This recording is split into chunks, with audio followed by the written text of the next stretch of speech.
So, tell me when we're live. Oh, we're live now? Good evening, everyone. I'm Chris Scott, the Enterprise Editor at The Sun.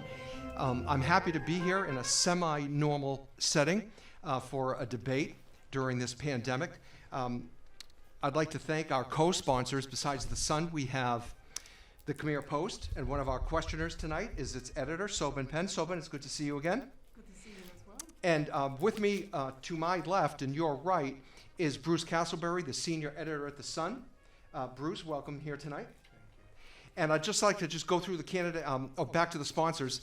Besides the Khmer Post and The Sun, obviously we have LTC.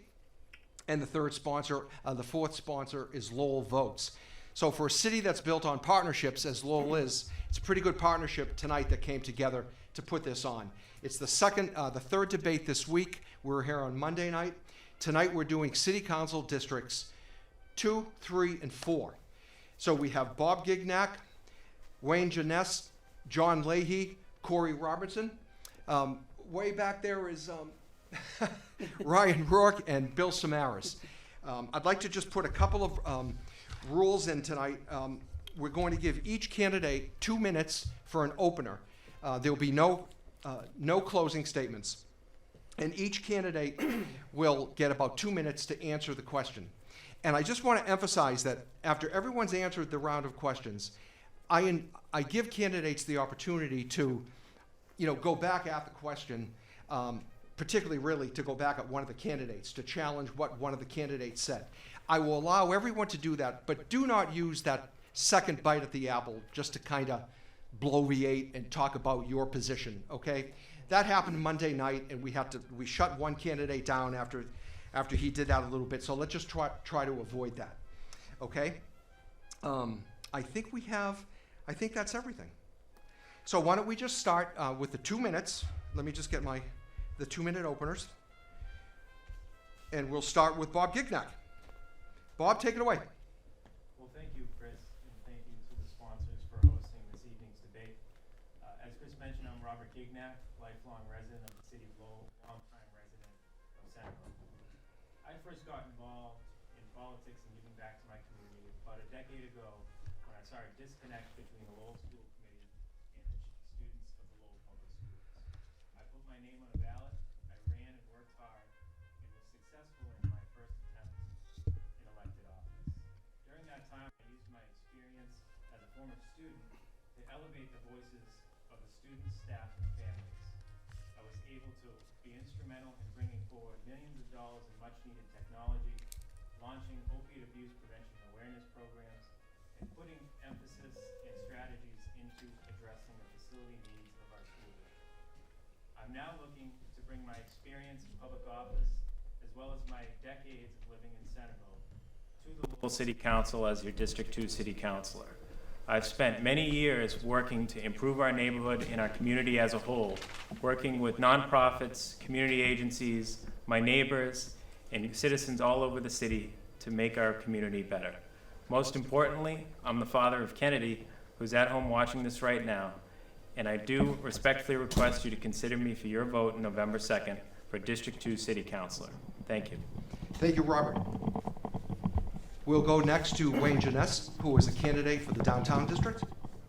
Hi, my name is Wayne Jenness. I live on Market Street, right in the heart of downtown. District 4 comprises downtown, Back Central, little bits of the Acre, Pawtucketville, and Centerville. So there's a lot of little edges to the district. I've been living downtown since 2009.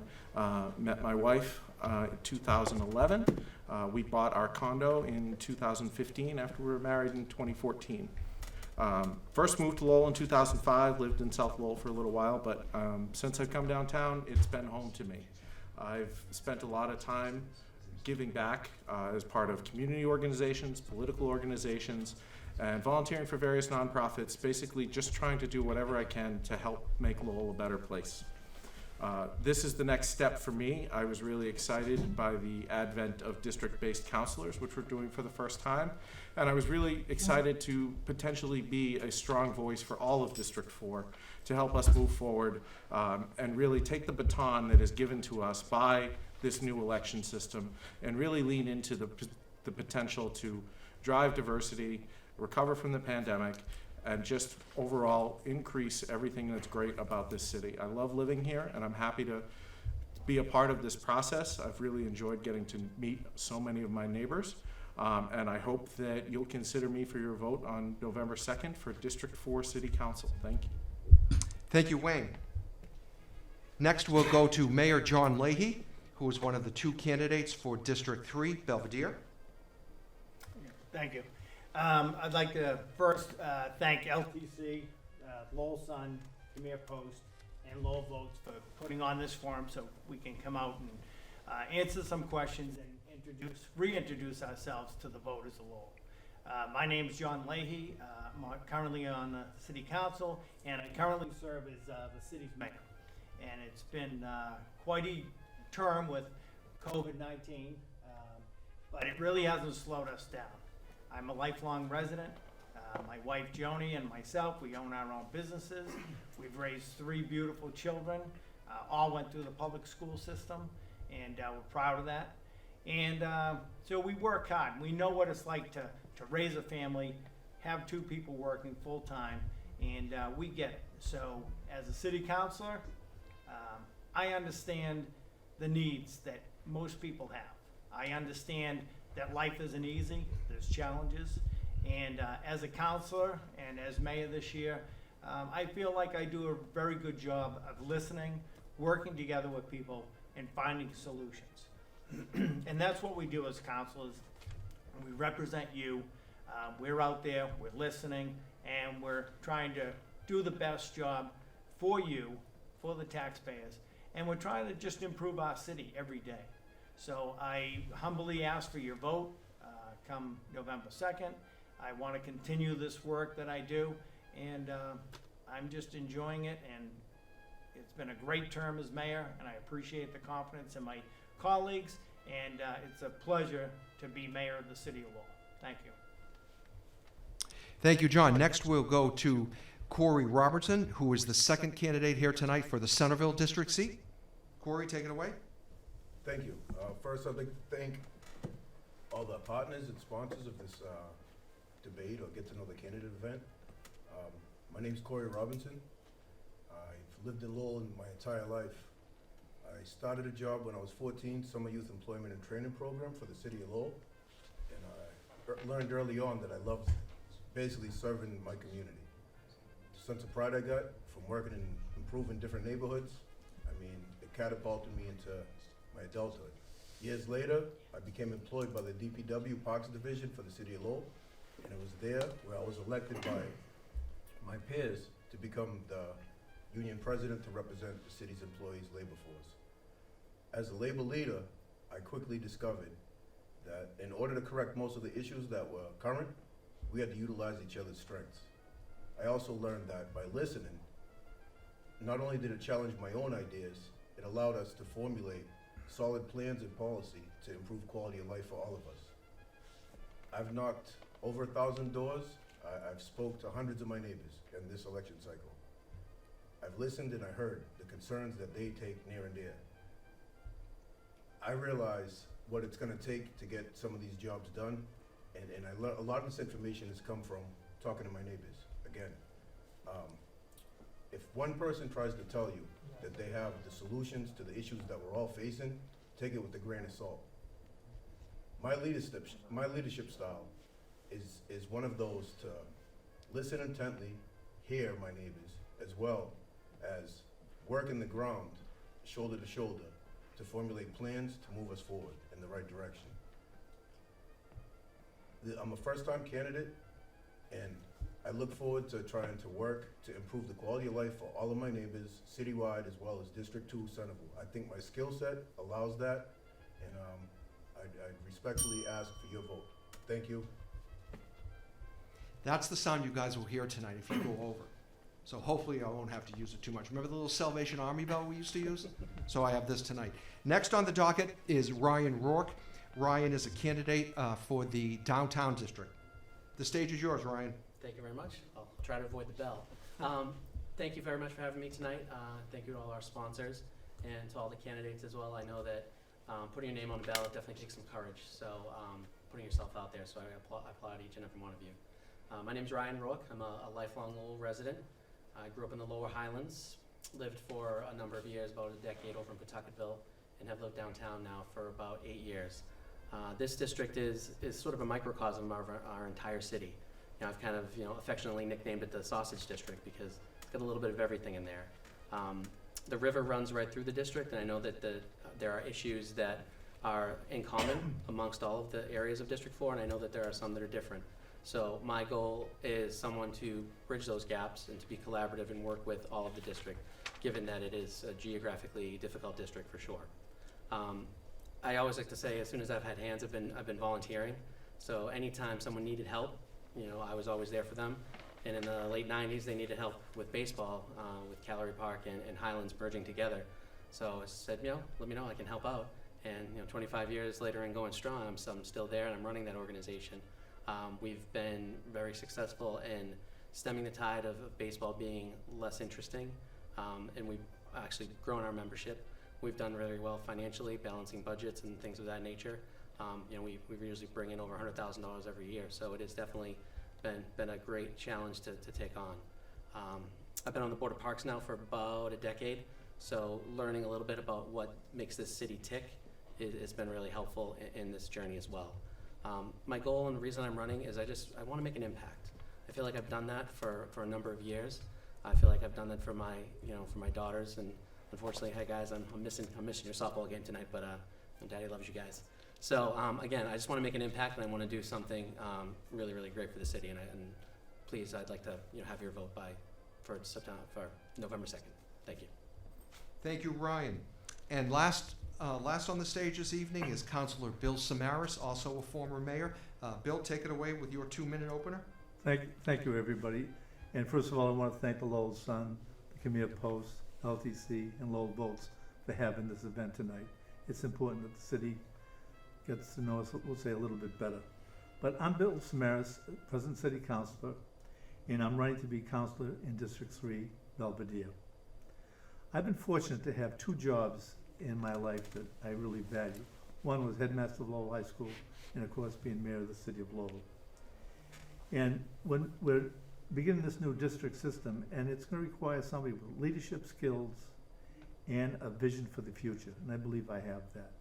As high school headmaster, my job was to ensure that every child received a great education. And I had to deal with inclusion, equity, those type of issues, and racism. Let me tell you some of the things I did as headmaster of Lowell High School. Boston Magazine named Lowell High School one of the top urban high schools in the country. I'm sorry, U.S. News and World Report. Boston Magazine, one of the best managed. But I was able to start a lyceum for advanced students, able to create the Distinguished Alumni. I also created an endowment fund that raised over $4 million for our students, and presently it's worth $6 million. I established the first Gay Straight Alliance for the Merrimack Valley. I also created a Black Unity support group for students from Africa. I created the Southeast Asian support group. During my tenure, the school went up to a population of over 4,000 students. But as a counselor and as mayor, I made sure that one of the major things that I wanted to do when I first became a city councilor was make sure that the city of Lowell met net school spending for our school system. I also made that motion for the library at present. I'm running, one of the things I felt I was a leader. I'm just getting started. Wrap it up. 10 seconds. Thank you. No, I just want to thank you. I have a vision for the future, and I hope to receive your support this coming November. Thank you. Thank you, candidates. I just want to take care of a couple housekeeping chores right now. The questions that we're going to be asking you guys tonight came from the panel, which included all of us and other people associated with the 4 partners. And we also solicited questions from the public as well. We don't necessarily have to tell you where the question originated, but just so you know, generally, that's where the questions came. I'd also like to give a plug to Sun reporter Alana Melanson, who's downstairs watching this. She'll have this online later tonight on lowellsun.com, and it will be on page 1 in tomorrow's paper. She does a great job covering City Hall for us. And also in the house tonight is Jake Vitale, another Sun reporter, who will be here again tomorrow night with Alana covering the last two debates of this week, both school committee related tomorrow night. So without further ado, we're going to start the questioning. The first question is going to be from Bruce to Robert Gignac. Hi, I want to thank all of you guys for being here tonight, the service that you've provided to the city and the services that you plan to provide going forward. Mr. Gignock, are you vaccinated, and how would you feel the city has responded to COVID-19? Thank you for the question. I am vaccinated, and I do think the city did a great job at handling the COVID crisis. I think we're remarkably fortunate to have had Joanne Keegan as the COVID czar in this city to really be able to communicate the importance of vaccination and testing and all of the complex issues associated with COVID-19. So I do think the city did a good job and continues to do a good job with the COVID pandemic. Thank you, Robert. Next, Wayne Jenness. Hi, yes, thank you for the question. Also, thank you to the partners. I believe I missed that in my opening statement, but I appreciate this forum and having us here. Yes, I am vaccinated. Got vaccinated as soon as I could. And I think it's very important that everybody get vaccinated that can.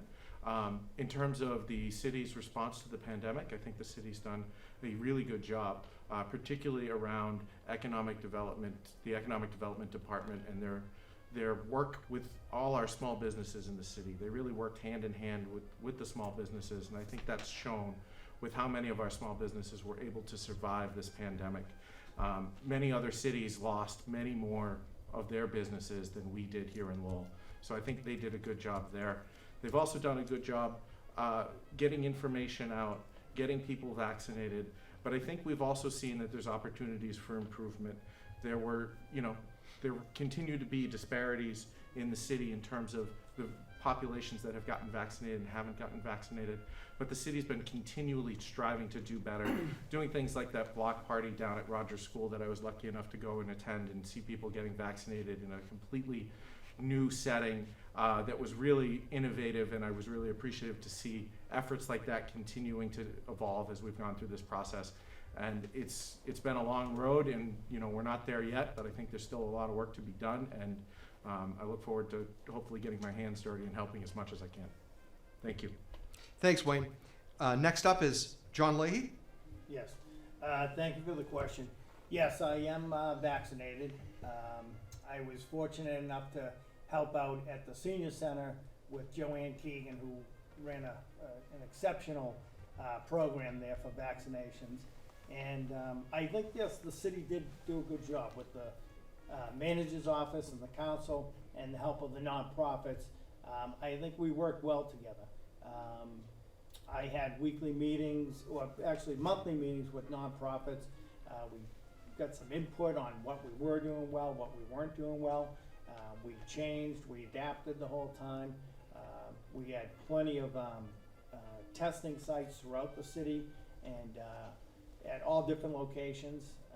Then we had the vaccination center at the senior center, and up at in collaboration with Lowell General and Farley White, we had that huge vaccination center up on the boulevard. So I thought overall everybody worked well together, and I thought we did a really good job. Thank you. Thanks, John. Next up is Cory Robertson. Just, guys, if you ever need us to repeat a question, as a few candidates did the other night, just raise your hand and we can certainly do that. So, Cory, go ahead. Thank you.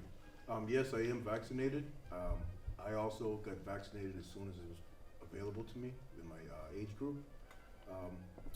I believe truthfully that by getting vaccinated, it's another example of working together to try to eliminate an issue that exists, and this issue is something very significant in our community, and I think the city's done a really good job at making the opportunity to get vaccinated available to our residents. They were thinking on their feet and adapting as information came in from what I could gather, and there's always going to be room for improvement, but at the end of the day, I think with the unprecedented pandemic like we just faced, I'm glad to say that I live in Lowell. All set, Cory? Thank you. Next up, Ryan Rourke. Thank you very much. I'm also vaccinated as well. Got vaccinated as soon as my group rolled around. I have, elderly, grandmother. I've got, children, things of that nature. So I felt that it was very important to get vaccinated because it's more than just me that's affected by this pandemic. As far as the city is concerned, I think they did a pretty good job, given the challenging circumstances. I think that they handled it well. I think that the city generally rises to challenges, and it has throughout its history. So, I'm proud that the city has done a great job at the rollout and at keeping businesses afloat. So, again, vaccinated and definitely proud of what the city's accomplished. Thank you, Ryan. And last up, Councilor Samaras. Thank you. Yes, I am vaccinated and glad that happened. I'm proud of what the city did. The city did, I believe, a great job. The first issue was testing. And the one thing, testing was made available all across the city, and it was easy to access. Of course, when the time came for vaccination, there was a short period of time when things were a little difficult, but we okay? No, sorry. There was a time when the vaccinations, it was difficult to receive a supply, but our city manager worked with the governor and worked with Lowell General Hospital to ensure that would happen, and it happened well. I think what people don't realize is that the city manager, during the height of COVID, spent most of her weekends on the phone with the governor, the lieutenant governor, and other members of the medical group to ensure that we received the proper information. Also, the administration reacted very well with motions from the city council to ensure that the administration was listening to every aspect of what had to be done or what our constituents wanted. So yes, I'm proud of what we've done. I wish it never happened, but we've met it, and we hope that at some point we won't have to be talking about this any longer. Thank you. Thank you, Councilor. Before we move on to the next question, Cory, I apologize. I mispronounced your last name. Alana just reminded me on a text, so I apologize for that. Next question, Soben, you asked this question, please, to Council Candidate Wayne Jenness. Good evening, everybody. Thanks for having me. Yeah. Sorry, we have to share the mic here. Good evening, everybody. Thanks for having me here. Such an honor to share this table with Bruce, the editor of The Sun. And thanks, Chris Scott, for the kind introduction earlier. And thank you, everybody, for being here tonight. And I will pick up the next question, question number 2, rather a controversy one. So I hope you can keep your heat down. So this question related to something that was already gone through the council. And many of you may remember around public health crisis. Do you believe racism is a public health crisis? This was debated in and out of our council chamber quite a few times, and got thrown out, and something got back in, and we didn't really know where things are. But before the next council swear-in, we do want to know where's your stand on these issues. Thank you, Soben. Great, thank you for the question. Yes, I absolutely think racism is a public health crisis. I think if you look at what the ask was and what ended up being adopted by the city council, almost everything was shared with the exception of that title. I don't know why that title was such a hot button, because it's a simple fact. When you look at the health disparities across our city, across the country, you can pick a random spot and pick another random spot a half a mile away. And depending on the economic conditions, the social makeup of that spot, people's health outcomes are vastly different. If you look at, for example, the maternal death rate of pregnant black women in this country, it is so much higher than any other race across the country. And why is that? There's lots of reasons behind that, but I think that is one data point that shows you that racism is a public health crisis. And, other candidates in other forums have mentioned the social determinants of health. I was lucky enough to work at the health center, Lowell Community Health Center, for a year and a half, where we really focused on that. We really tried to focus on fleshing that out, getting that data, and really learning what that meant for the constituents of the health center who came and got their services at Lowell, the community health. And when you look at that data, I don't understand how you could come to any other conclusion. Thank you. Thank you. Next up on the racism question, Mayor John Leahy. Yes, thank you. Thank you for the question. Yes, I did vote for that on city council, and I did vote for it on school committee, which it did pass on the school committee. So yes, I think, as Wayne said, it affects every aspect of life. And I had plenty of discussions with my family, with the nonprofit groups, as we met during the whole crisis, during the whole shutdown with COVID. And, we had monthly meetings and we had deep discussions.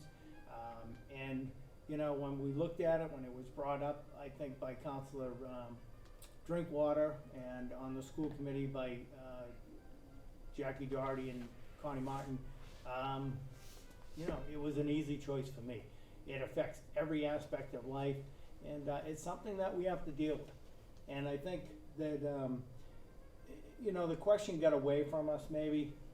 We weren't saying that Lowell was a racist city. We were saying that racism exists, and by acknowledging that, we could deal with it and make Lowell, make the state of Massachusetts a better place that we want it to be. So that's why I voted for that. Thank you. Thank you, Mayor Leahy.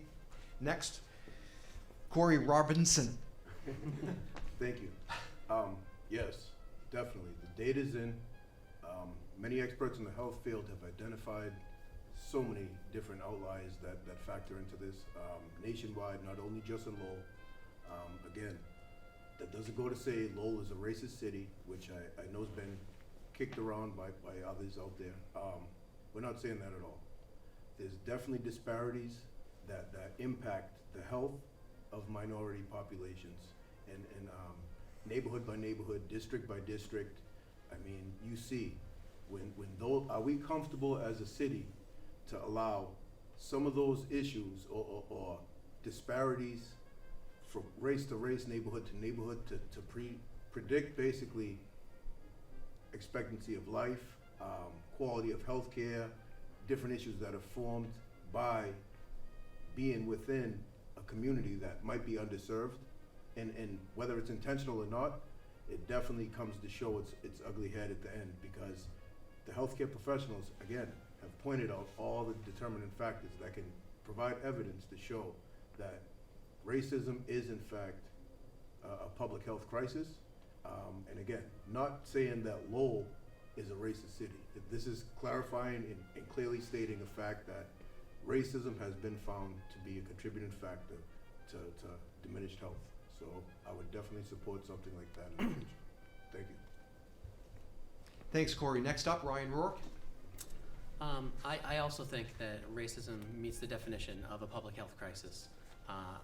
I've been in data and healthcare for 21 years, and it hits all the data points.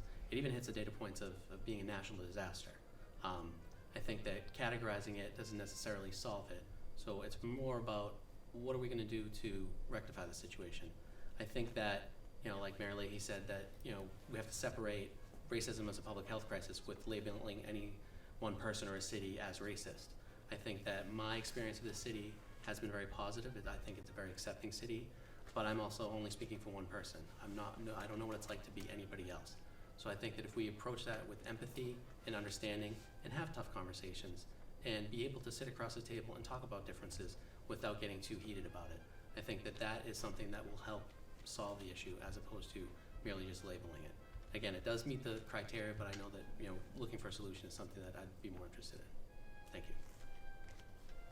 Thank you, Ryan Rourke. Councilor Samaras? Thank you. The one thing, when we talk about racism exists, and it is a serious problem. But I wish that the city council had a special meeting when we received the information from DEI as to the issues that they wanted to be addressed. And I think we needed time to review everything and have our own discussions.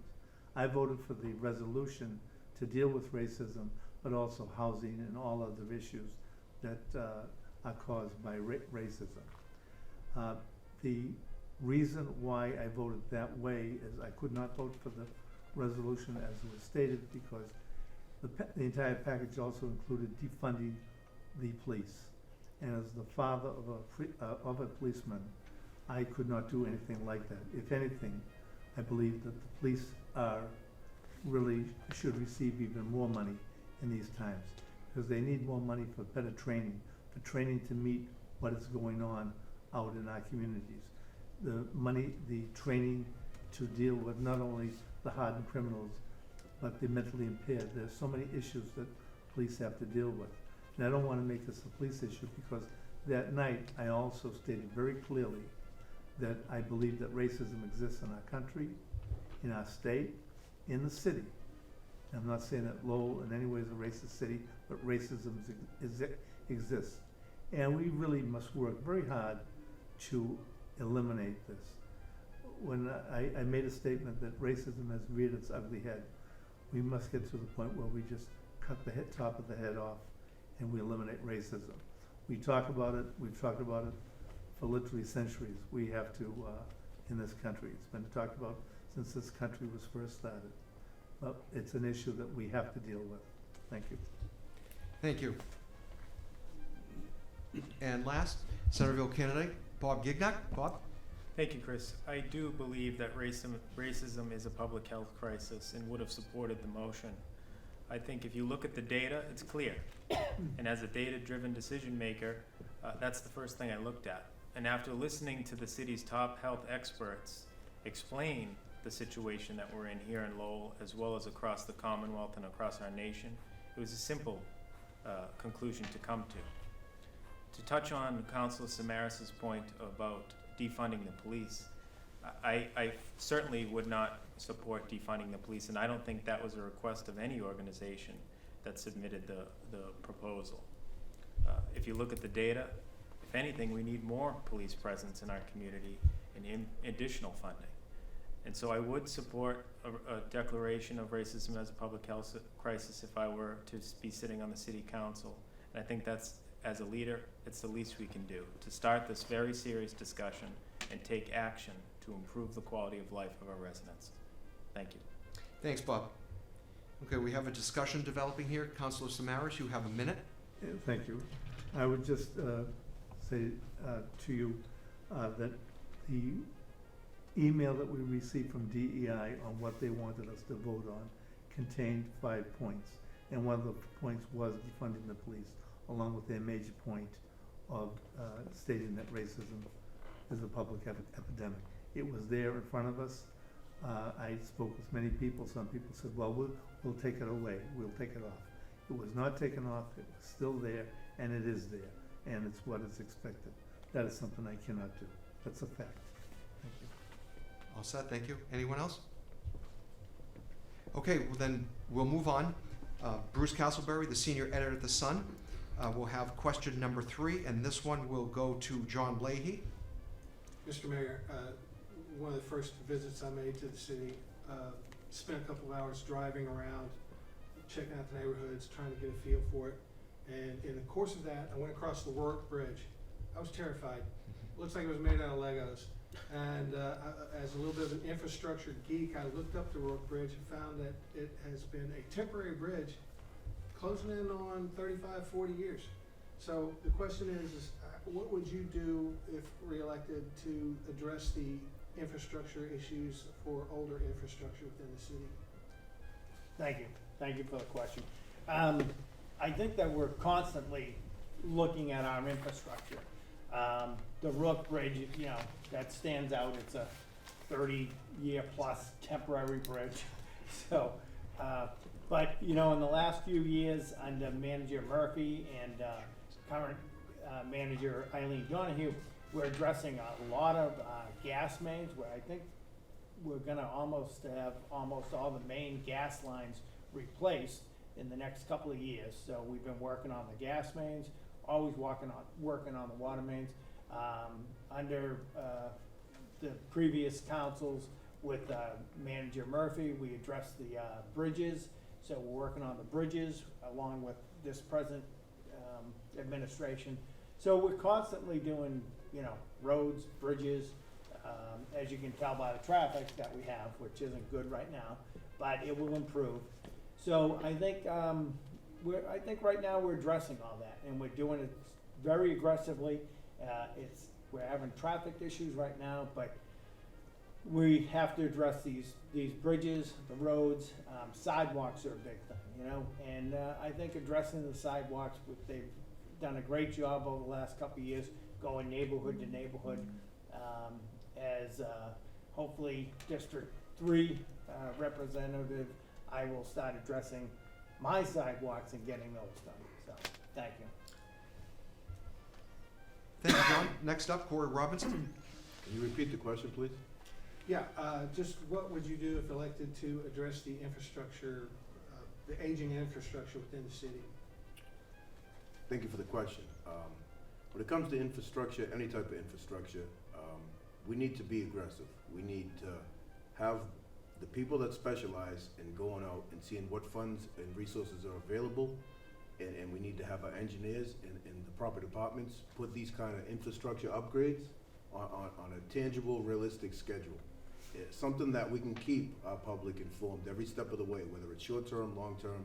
And we also have to have implement a strong system of checks and balances that contains and implements a series of preventative maintenance on our infrastructure.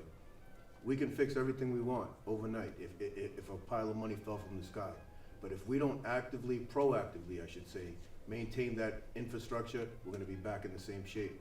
So I think that a lot of this is conversations and proper planning, setting things on a proper timetable, and again, keeping our residents in tune every step of the way, being fully transparent, identifying and prioritizing which pieces of infrastructure need emergency attention, and start working accordingly. And again, a lot of infrastructure improvements and upgrades are very costly.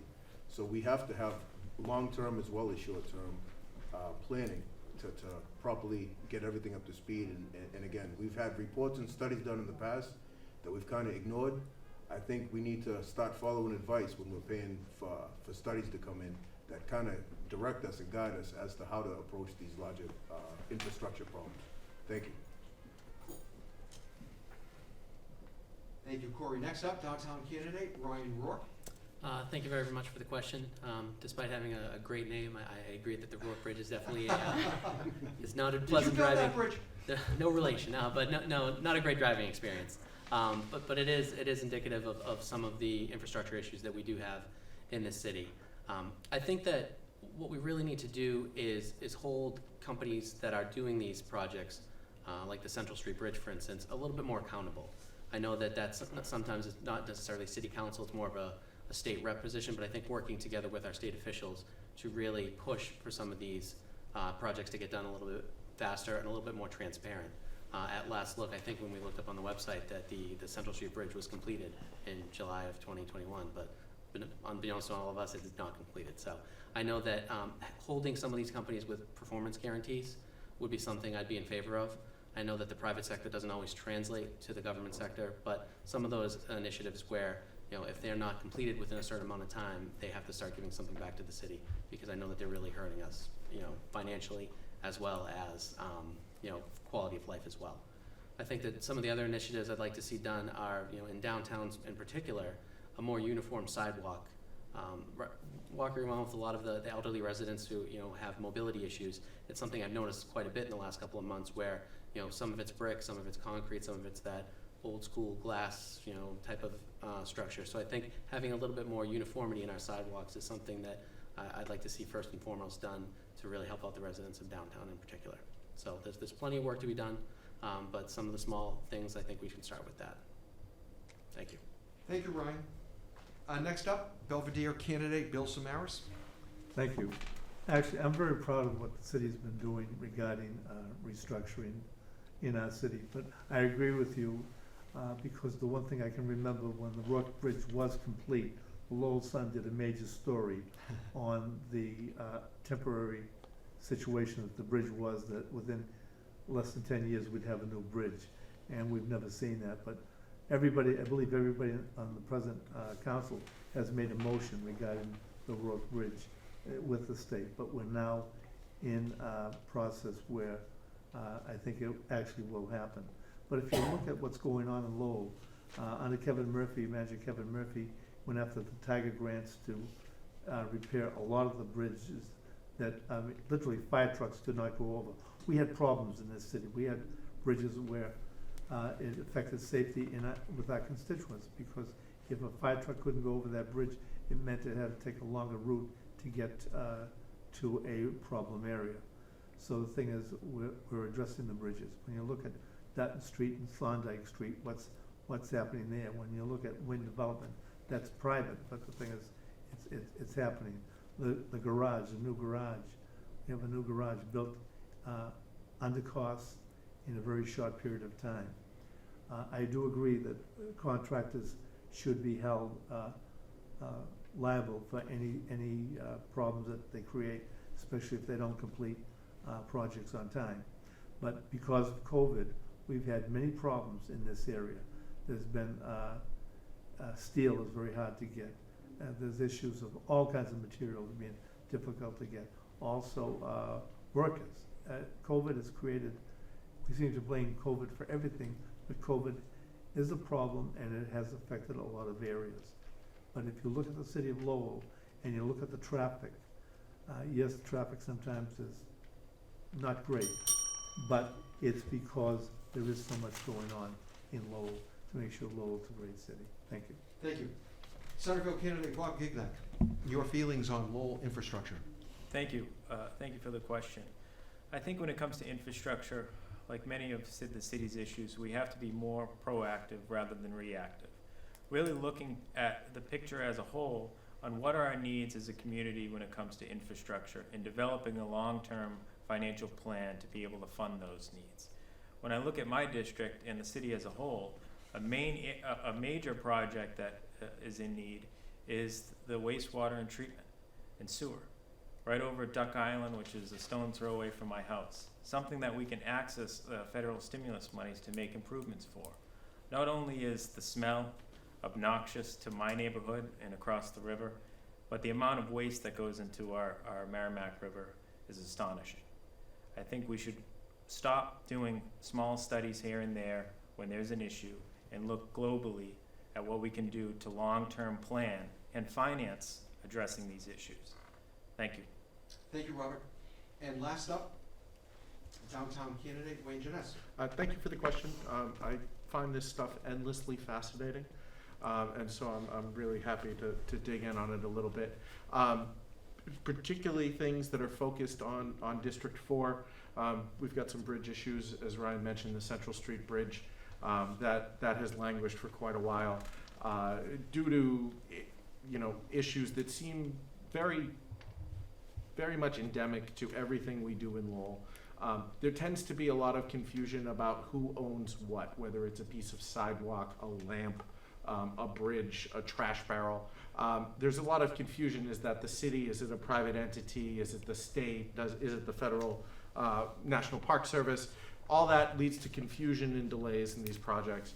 And so I'd like to see if there's a way we can possibly streamline some of that and really have a better idea of who owns what. It'll help move those things along. But as Councilor Samaras said, things like getting steel are very difficult right now. You can't go to Bridges R Us and buy a new bridge and plop it on Central Street. It doesn't work that way. And so that's why that has kind of fallen behind too. But we really got to focus on these. We got to hold our contractors accountable to get this stuff done. But we got to also plan, and we have to communicate better. As Ryan also stated, the city website still says that the Central Street Bridge will be done in June, and we're well past June and we're nowhere near done. So I'd like to see better communication around the infrastructure, and I'd also like to see us zoom out and really take a holistic approach to all of our infrastructure. We have a lot of stuff here in the city that's been here for a while, and it's really time to refresh and really put the maintenance in, whether it's our older garages, The Roy Garage was built in the mid-'70s, and there's been a lot of concrete issues in there. I actually had concrete fall on my car a couple months ago. I was one of 4 people that had that happen that day. So there are lots of issues around that we got to focus on. I fully agree with Ryan that accessibility and walkability is very important, and so I'd like to see some more focus on that. But thank you for the question. Thanks. Robert, you could probably identify with this. I've been at the Sun a long time, as you know, and I was doing a story 20 or 30 years ago about odors from Duck Island. Yeah. And do you know who said, well, we're not processing yogurt here? Who was that? That was Mark Young, and who's still there. Okay, so next question, number 4.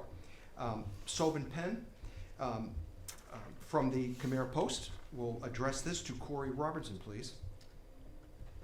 The question is relating to the voter rights. The highly publicized voter rights lawsuit was, among many things, written to stipulate the interest in Lowell municipal election from both the candidate and the voter side. Yet the recent election turnout was apathetic. What did the lawsuit accomplish, if anything, in your view? Thank you for the question. I'm living proof. I feel, honestly, with the old system, you weren't gonna get candidates that might not have had the means to run in an at-large system. That's what spurred me to be able to run district. I got to get out and work with my community, which I'm very comfortable with, and prioritize building relationships one door at a time. The preliminary that we just had in the in Centerville, if you look at the numbers, we had a lot of voters that for the most part aren't considered high propensity or repeat voters. We had a lot of people come out that necessarily don't get involved in local politics. I think it's gonna take some growing pains for the whole city, but I think the opportunity exists for our residents to kind of key in and demand they get to know the people that are sitting in the seat to advocate for them. It's kind of like experience in the union. You build those personal relationships one at a time and build that trust level and side by side show your neighbors of your district how you can work together to accomplish correcting any of the issues that might have been long-standing, because that sense of personal relationship hasn't been existent because it's impossible. In that large race, you just don't have the means to knock that many doors. But now we've shrunk it down to a district size. Accountability is going to be a big factor, in my opinion, and I'm thankful that we changed to this format, because it does. It allows you to get out there, get to know your neighbors, get to know your neighborhood very well, and advocate for the people that you're living next door to or around the corner from. I mean, I can't say enough good things, and you know, everything's changed. A lot of people hesitate over, but I really think in a couple of years we're going to sit back and say, you know, why haven't we done this sooner? Thank you very much. Thanks. Downtown candidate Ryan Rourke. It's a great question as well, and I think I'm also proof that it did make an impact. I think that, you know, the downtown district in particular has not had representation in the past, and most people think of downtown as a business hub, and it still is, but it is a residential neighborhood as well. So to be able to represent a neighborhood is something that I'm really proud of. So I think that they did accomplish that. I think that there's still a work in progress when it comes to voting. I know that most people in the past didn't really vote in a preliminary, although the impact this year was much greater. I think there's still some confusion over that. I know that our district in particular is a little bit cut in half, where, you know, a polling location on the other side of the bridge, I think, would have increased numbers. I know that they had early voting there, but people aren't really necessarily used to that. They're used to voting on, you know, preliminary day, or more specifically election day. So while I know that the voter turnout wasn't great, I am hopeful that on 11/2 that we will see a lot more turnout. I think that people are getting the answers that they finally have been asking. I know that the notice wasn't great. I know Lowell Votes has done the lion's share of really getting it out there. But I think all the people in this room have really done the most work in getting the word out. You know, most of the people I've talked to, 95% of the people, I'm the first one that's explaining the district system to them. So I think that the more we get out there, the more that the public will know, and they will get out to vote. So, work in progress, but looking forward to 11-2. So get out there and vote, everybody. Thank you. Next up is Councilor Bill Samaras from Belvedere. Thank you. As we know, the reason why we changed our voting system was there was a lawsuit put against the city. But the city council, the previous city council, looked at the lawsuit and looked at what had to be done. And we designed a package that we now created 8 districts and 3 at large. And the thing is, I have to say, many of us were disappointed on the lack of candidates that have come out and also the poor showing during the voting. But that's if you want to look at the glass as half full. But what I believe is we've done something that will make significant change in this city. As was said by 2 of the previous speakers, they had an opportunity to run, a better opportunity to run. I think when this is over, people will realize that every part of the city has a say in what goes on, more about what goes on in the city, but more important, what goes on in their own neighborhood. And I think we've done the right thing. I think it's going to take some time. Again, I'll bring up the issue of COVID. COVID did not allow us to take the time to go out and have public forums on the process and create public forums on why you should run and what it takes to run as a candidate. I want to congratulate the people who have put their names in to run for office, but at some point we need more. And I think with this change, you're going to see in the next election far more people running for election and far more people being involved in the voting process. That's what we hope. We've made a major move, a major change, but I think it's for the right reasons. Thank you. Thank you. Bob Gignock from Centerville. Thanks, Chris. I do believe in November we will see a larger turnout of voters in the general election. I truly believe that over time, as people learn this new system, more and more people will get engaged in the electoral process, in running for office, in voting, and really learning this major shift. I do think district representation is certainly a good thing for Centerville in District 2. We have different issues than the other districts, than the 2 districts that are represented here tonight. And having someone that's lived in the district for over 20 years, that knows the needs, that has the experience to address those needs, and has the ability to build relationships with my neighbors that I've known nearly my entire life.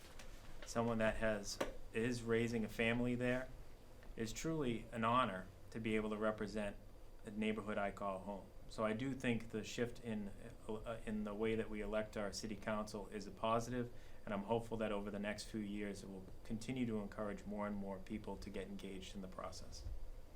Thank you. Thanks, Bob. Next up is Wayne Jenness from the downtown. Wayne? Great, thank you for this question. Yes, I think this new system is going to pay dividends in the long run. As both Cory and Ryan said, this new system made it possible for me to run as well.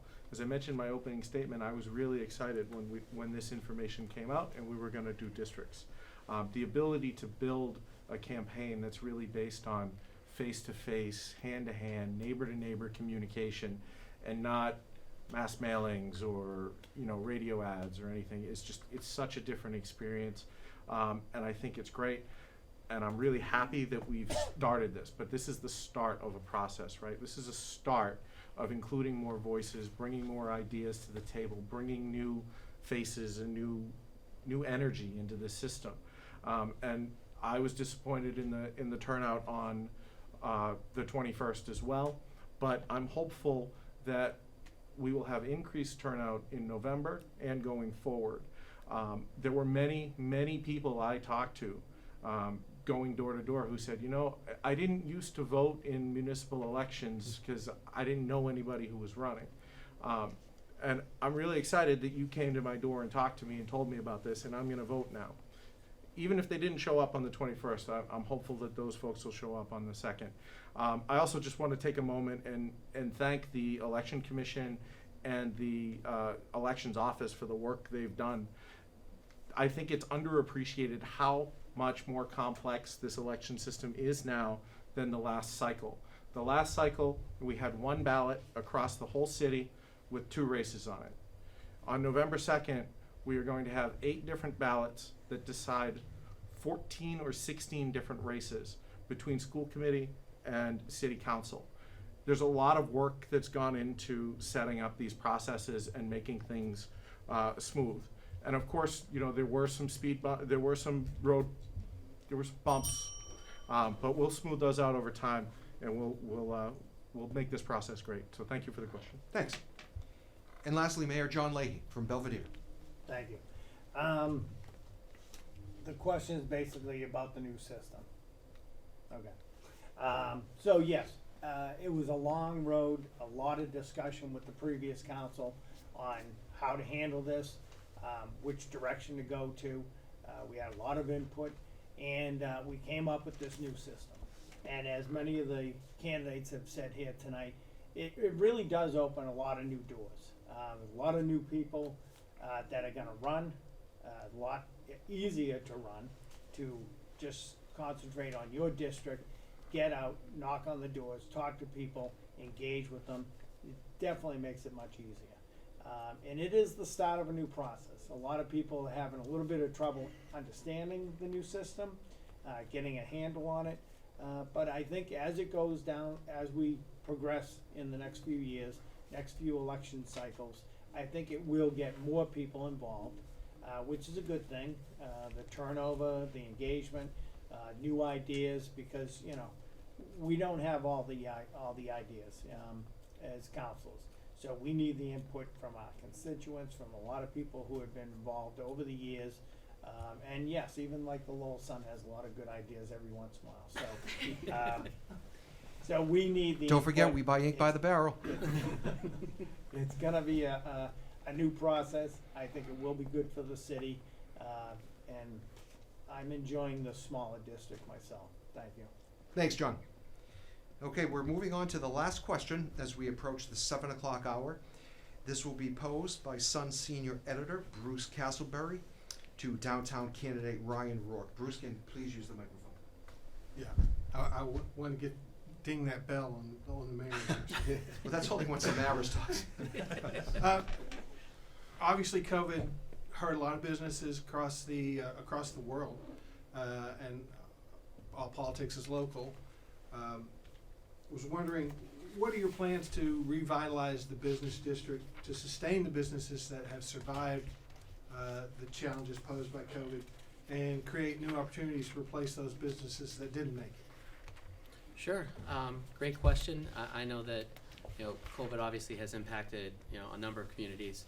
I think some of the bigger cities got hurt pretty bad, and I think that cities like Lowell, smaller gateway cities, are really poised to pick that slack up. I think that working together with public and private partnership is something that I'd be in big favor of. I've met with a few folks down in Boston and how they've revitalized areas such as Downtown Crossing. And some of it's simple, you know, defensive landscaping, things of that nature to make it more clean, safe, and inviting. But more finding a way to, you know, maximize tax assessments in providing infrastructure updates. I think that having people that are, whether they're marketing experts, you know, they're looking to volunteer and really help out businesses. Walking around and saying, hey, listen, you know, maybe your sign could be a little bit better. Maybe if you had a better, you know, curb appeal for your business, that's something that I think people would really, really enjoy. So in conclusion, I think that working together with the city and as well as private businesses, I think that that is something that we could really help to bring to a new level and really be poised for an economic upturn. Thank you. Thank you, Ryan. Next up, Bill Samaras from Belvedere. Bill? Thank you. A lot of work has to be done to help our small businesses. The one thing is COVID affected many families, but if you think about it, it also affected many families by hurting so many small businesses owned by local families in the city. All right, what can we do? The American Rescue Act is now going to give Lowell $77 million to deal with some of these issues. The CARES Act that we received privately at first was about $9 million, and that helped deal with overtime and issues regarding technology so people could work from the home and things like that. But where are we now? The issue is, with the $77 million, this is a chance for us, in a sense, to dream. $77 million is not a lot of money. When you think about what needs to be done in Lowell, you're talking probably at least $500 million. But the thing is, with this money here, I think what has to be done is we have to ensure that we're looking at the needs of, in regarding housing for people, health needs, so many in those areas. And regarding small businesses, we have to create more grants and become more active in the downtown, working with the downtown business people to create an excitement for bringing people into the downtown in the city. So the question is, with this type of money, in a roundabout way, what I'm saying is, we have to ensure that the quality of life in this city is enhanced. We now have money to help do that. When you improve the quality of life for people, people get more interested in becoming active partners in what goes on with the city. And so there I see more people coming into the downtown, working with our local business people. Because you can have many ideas, but you need people working together, and you need all people to have the same opportunity. When you create opportunity, you create a vision, and you create jobs. Thank you. Thank you. Next up, Bob Gignac from Centerville. Thank you, Chris. What I plan to do as a District 2 City Councilor is build a council of business leaders from the Centerville neighborhood. Meet with them on a monthly basis. Ask them what their needs are. What can the city do to support them? Is it parking issues? Is it facade improvements? Is it public safety? Is it assistance to start a business? Is it assistance for rental, mortgage assistance or rental assistance? What do those businesses need to succeed and thrive in our community? We're fortunate to have various business corridors in Centerville that are actually thriving right now. But what do they need as far as support once this pandemic is gone and throughout the duration of it?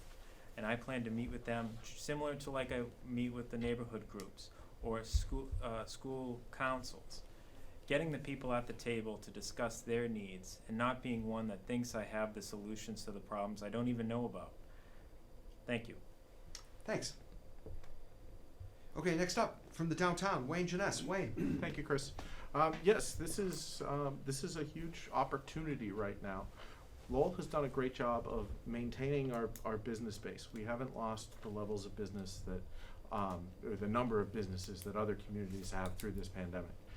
So I think we're poised to really bring us from surviving to really thriving once again. Particularly in the downtown, what I'd like to see us focus on is the infrastructure issues we were talking about earlier that makes it difficult for people to come into the downtown. The downtown businesses can't survive just with the residents who live downtown. It needs to be easier to get downtown. And not just for people in cars, but people who want to walk from the Acre or Belvedere or ride their bikes up the Bruce Freeman Rail Trail and come downtown for lunch, things like that. There's lots of opportunities there to make it easier to get into the downtown and to the other business districts throughout our city.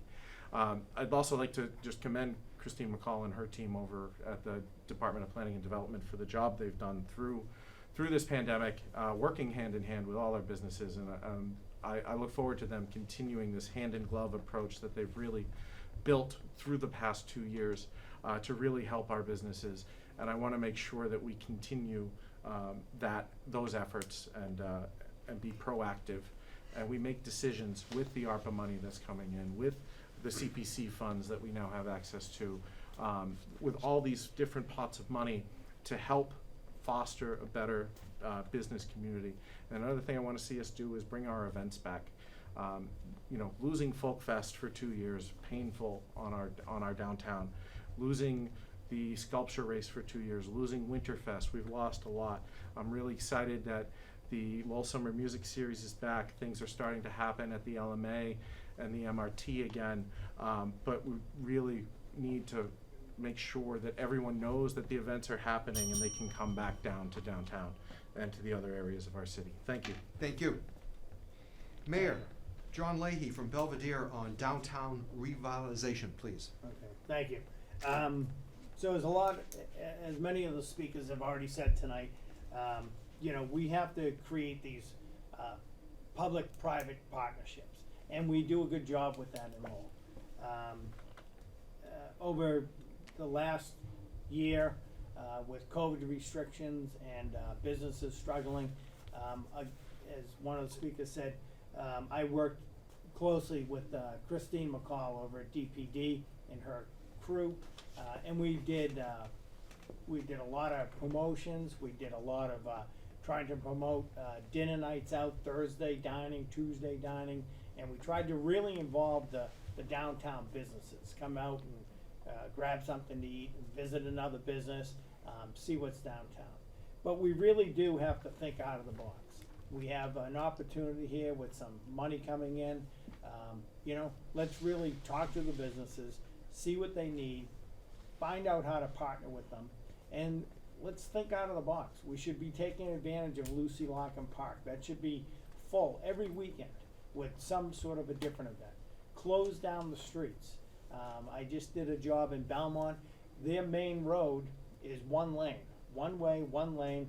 They've got outdoor seating on one whole side of the street, and it's for everybody. It doesn't matter if it's the restaurant on the left or the restaurant on the right or the restaurant across the street. Everybody's entitled to using all this seating. And I'm sure when they first brought it up, the idea of closing down the street, making it a one way, one lane, but it works. And these are the things we need to do.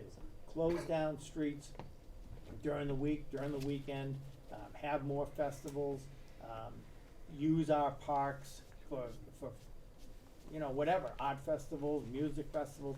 Just really open up and get some good ideas from the downtown businesses on how we can work together. Thank you. I think that's the first time you got the hook tonight, John. Yeah, it's the first time. Next, Cory Robertson from Centerville. This is the last response of the evening, man. So, when it comes to any business, not just my district, District 2, citywide, downtown, we need vision. We need collectively to put our heads together, wrap our arms around the business districts, support and embrace. The goal of a small business is to thrive, to bring people in. The goal of local government in that arrangement, what can we do to increase the amount of foot traffic and people that have disposable income that will patronize these businesses? I mean, we really need vision to support these business districts and provide, first of all, a clean, safe, welcoming location for these businesses to want to open up. And the ones that are here, speaking to a few of them, which I'm friends with from downtown restaurant owners, why aren't we, no folk festival, it's canceled for the year. Why isn't the city going out and closing streets from Thursday to Sunday to create their own mini version of a folk festival, especially coming out of the pandemic, to help our small businesses, show them that we support them and have their backs? I mean, in my opinion, Andy St. Ange was one of the best special events coordinators we've had in quite some time, because he found a way to bring people from surrounding communities in with some of the larger festivals, the Ribbon Blues, the barbecue, you name it. We need to start thinking, again, innovative, outside the box, putting our heads together. We have so many intelligent people in the city. And sometimes a conversation at the table with all parties involved is all it's gonna take. But until we can really dedicate a certain area, we don't even allow food trucks to thrive the way that other communities do. I mean, I think it's time we start thinking outside the box and bringing in any kind of business that wants to do business in our city. Let's provide them with the best possible experience and opportunity that we can put our heads together and come up with. Thank you. Thank you, Cory. Well, gentlemen, that's a wrap. We finished a little bit early, so you can go out and knock on some doors now in your neighborhoods before it gets too late. I've said this consistently in my career at the Sun. It takes a lot of courage and a lot of work to put your name on the ballot and get out there. So good job to all of you, and urge your constituents to get out to vote on November 2nd, and hopefully we'll see a better turnout. I just want to give a plug to the sponsors again, the Sun, the Khmer Post, LTC, and Lowell Votes. Our next debate is tomorrow evening. School committee at large, that could be a humdinger with District 1. Alana Melanson will be covering that. That will be online tomorrow evening, and then on page 1 in Saturday's Sun. And Alana's story from tonight's little soiree will be online later tonight, probably about 9:15, and will be in tomorrow's Sun. So good luck, everyone. Have a good night. Stay healthy. Thank you. Thank you. Thank you all. Thank you, guys. Can you stay in your seat?